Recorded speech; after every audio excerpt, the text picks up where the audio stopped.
bà bằng ôn muối đi nè bằng ôn muối lấy tọt được đói bằng ôn nó đi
nghe phải chỉ mong vào muối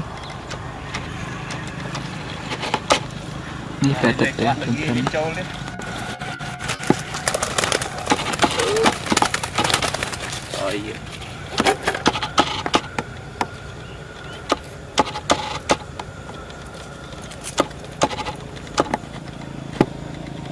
đỏ má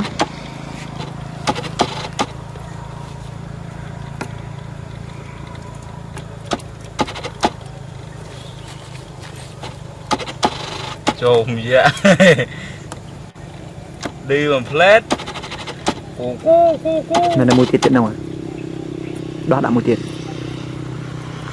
nó đã đam chờ đúng không một ai mấy đi lao về đi thôi mình nó mùi mở xa đấy ô à đây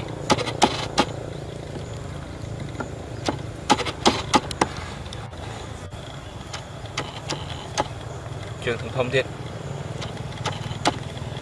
ồ phải chơi mà phai chơi đi mà ta bán